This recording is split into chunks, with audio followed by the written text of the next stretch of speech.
जय हिंद दोस्तों, मैं आपके साथ जयसवाल सर। दोस्तों, इस वीडियो में बात करने वाले हैं अपठित गद्यांश के बारे में। संस्कृत में आपको पता है 8 नंबर की गद्यांश और 7 नंबर की पद्यांश दोनों मिलाकर 15 नंबर के पूछे जाते हैं। तो अपठित गद्यांश में अगर आपसे बन रहा है यहाँ पर, तो आप यहाँ पे 30 में से बहुत ज़्यादा मार्क्स यानी कि शिक्षण शास्त्र में 10 से 12 मार्क्स लाकर यहाँ पे 15 मार्क्स लाकर 25 प्लस मार्क्स आपके कंप्लीट कर सकते हैं। तो आइए यहाँ पे संस्कृत लैंग्वेज में, संस्कृत भाषा में यहाँ पे बात करेंगे। क्वेश्चन भी आपके संस्कृत में रहेंगे। मानवः जीवने सुखम वंछति। इसका अर्थ क्या होगा? मानव जीवने सुखम वंछति, यानी मानव अपने जीवन में सुख को प्राप्त करना चाहता है। सुखम कुत्र अस्ति, सुख कहाँ है? कुतः वा प्राप्यते, और कैसे इसे प्राप्त किया जा सकता है? केचन मन्यन्ते धनेन सुखम भवति, कुछ मानते हैं धन से सुख होता है।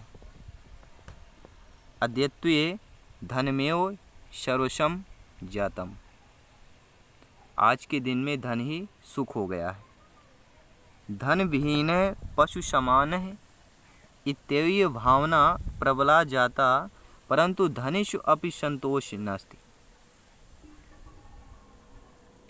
धन विहीन जो व्यक्ति होता है उसको पशु समान माना जाता है, परंतु जो धनवान हो गए हैं उनको भी संतोष नहीं है। संतोष नास्ति, उनको भी संतोष नहीं है। ते अधिकाधिक धनम इच्छन्ति, वे अधिक से अधिक धन प्राप्त करना चाहते हैं। अधिकाधिकाः च दुखिनः भवन्ति, उसकी इच्छा रखते हैं, जितना अधिक धन की इच्छा रखते हैं उतना ही दुखी रहते हैं। संतोषस्य कष्टस्य दुःखस्य वा मनः,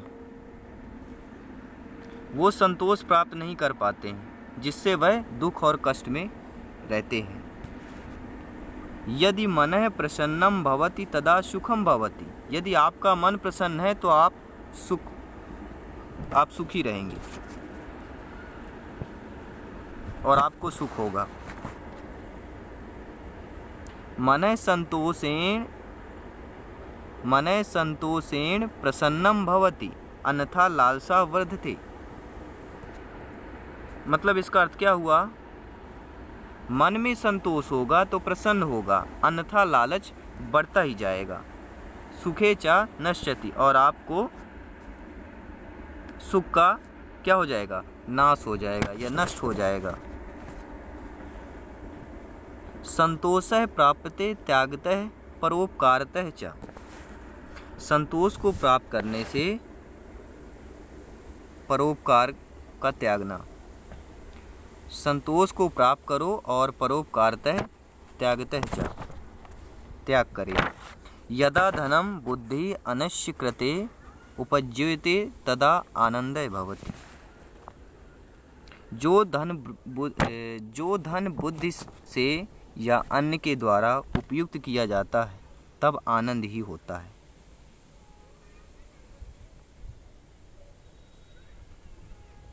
सही प्रवृत्ति अस्माकं जीवनस्य अंगम भवेत्,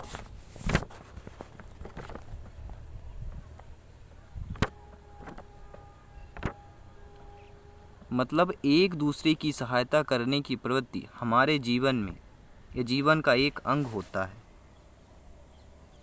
अस्माकं व्यवहारम प्रीतिपूर्ण भवेत्,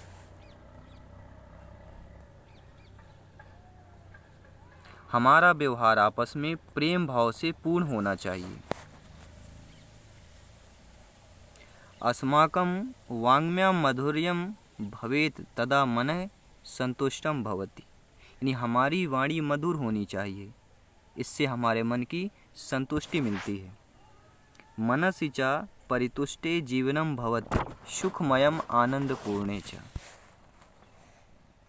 तो मन से परितुष्ट होने पर जीवन सुखी होता है, ये जीवन सुखी होगा और आनंदपूर्ण हो सकेगा। दोस्तों ये रहा आपका गद्यांश संस्कृत में। अगर आपको थोड़ा बहुत भी अर्थ निकालना आता है तो आप गद्यांश के सारे क्वेश्चन अटेंड कर सकते हैं। तो आइए देखते हैं इससे रिलेटेड क्वेश्चन, और इन्हीं से मैंने यहाँ पे क्वेश्चन बनाया है दोस्तों। इसी गद्यांश से प्रश्न लिया है। पहला प्रश्न इस गद्यांश से है, ते सर्वनाम शब्द किसके लिए उपयुक्त हुआ है? ते सर्वनाम शब्द, ते सर्वनाम शब्द किसके लिए उपयुक्त हुआ है? तो आइए यहाँ पे देखेंगे गद्यांश ते। अब यहाँ पे देखिएगा, ते अधिकाधिक घनम धनम इच्छति, जो अधिक से अधिक धन की इच्छा रखते हैं, जो अधिक से अधिक धन की इच्छा रखते हैं। प्रश्न क्या है? ते सर्वनाम शब्द किसके लिए प्रयुक्त हुआ है? मानवय, पशवय, देवाय, धनवंत है, नहीं जो अधिक से अधिक धन की इच्छा रखते हैं। तो क्या हो जाएगा आपका यहाँ पर? धनवंतय हो जाएगा। जो अधिक से अधिक धन की इच्छा रखते हैं धनवंतय हो जाएगा आपका। सेकंड क्वेश्चन है, अस्माकं व्यवहारय प्रीतिपूर्ण भवेत्, हमारा जो व्यवहार है प्रीतिपूर्ण होना चाहिए, में विशेष कौन सा है? अब यहाँ पे ध्यान दीजिएगा, विशेषण नहीं पूछा है, विशेष यानी जिसकी विशेषता बताई जाए वह आपका विशेष होता है, और जो विशेषता बताई जाए वह आपका विशेषण होता है। तो यहाँ पर किसकी विशेषता बताई जा रही है? अस्माकं व्यवहार प्रीतिपूर्ण भवेत्, किसकी विशेषता बताई जाए? व्यवहार की। तो विशेष क्या हो जाएगा यहाँ पर? आपका व्यवहार होगा, यानी कि व्यवहारय हो जाएगा। बाय ऑप्शन यहाँ पे सही हो जाएगा आपका। अगला प्रश्न इससे ले रहे हैं, मधुरम इसमें लिंग है। अब मधुरम में लिंग कौन सा है? मधुरम में आपका जब भी मधुरम की बात आए तो सीधे मधुरम जो होता है नपुंसक लिंग में आता है। जो मधुर है यह आपका नपुंसक लिंग में आता है। चौथा इस गद्यांश से क्वेश्चन है, इनमें अव्यय है, प्राप्यते, जीवनम, यदा, प्रवृत्ति, इनमें अव्यय कौन सा है? अव्यय कौन सा होगा? दोस्तों जिनको किसी लिंग, काल, वचन के रूप में परिवर्तन नहीं किया जा सकता वह आपके अव्यय कहलाते हैं। तो देखिए इसमें प्राप्ति को परिवर्तन कर दिया जाएगा, जीवनम का, प्रवृत्ति का, लेकिन यदा को परिवर्तित नहीं किया जा सकता। तो इसमें अव्यय क्या हो जाएगा? यदा आ जाएगा। अव्यय क्या है? पहचानने का तरीका है अव्यय को, यानी कि जिनको जो है किसी लिंग, काल, वचन के रूप में परिवर्तित नहीं किया जाता वह आपके अव्यय कहलाते हैं। तो यदा यहाँ पर आपका अव्यय हो जाएगा। अगला प्रश्न दोस्तों, पांचवा प्रश्न है इस गद्यांश से, कि धनम शब्द का तृतीय बहुवचन होगा। अब धनम शब्द लिखा हुआ है आपका, इसका तृतीय बहुवचन पूछ लिया है। तो धनम का तृतीय बहुवचन क्या हो जाएगा? धनई हो जाएगा। क्या हो जाएगा? धनई। अगला यहाँ पे देखेंगे, नास्ति पद में धातु है। अब नास्ति पद आ गया। अब नास्ति पद में धातु कौन सा हो जाएगा? तो यहाँ पर आपका हो जाएगा, ना है आपका नश धातु, ना ही यश होगा, ना ही नाश होगा। यहाँ पर जो अस धातु होगा। नास्ति पद में धातु पूछा है तो आपको क्या हो जाएगा? अस धातु हो जाएगा। ना आपका यहाँ पे क्या हो जाएगा? उपसर्ग हो जाएगा। और कित यहाँ पे क्या हो जाएगा? प्रत्यय हो जाएगा। अगला प्रश्न इस गद्यांश से दोस्तों है, लालसा में कारक है। अब लालसा में कौन सा कारक है? तो यहाँ पर लालसा क्या है? लालसा क्या है दोस्तों? कर्ता है।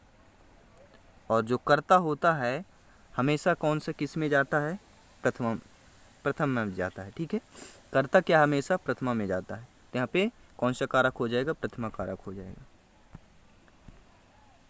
आठवां आपका इस गद्यांश से प्रश्न है, वांग्याम। वांग्याम में विभक्ति कौन सी होगी? तो वांग्याम में विभक्ति कौन सी होगी? तो आपकी है सप्तमी और एक वचन होगी।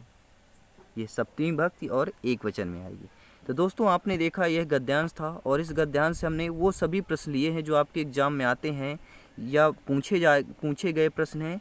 सभी कंसेप्ट से लिए गए सभी। देखिए सर्वनाम से लिया मैंने एक क्वेश्चन, फिर इसके बाद आपके विशेष या विशेषण से आता है वो हमने एक लिया प्रश्न, एक हमने आपके लिंग से लिया जो कि प्रश्न आपके एग्जाम में आता है, दूसरा हमने प्रश्न आपके अव्यय पद से लिया, अव्यय से एक प्रश्न जरूर आता है, फिर आपके हमने बहुवचन से ले लिया, वहाँ से प्रश्न आता है, पद धातु से ले लिया, यहाँ से भी प्रश्न आपके आते हैं, कारक से प्रश्न आ जाते हैं तो कारक से भी प्रश्न लिए हैं,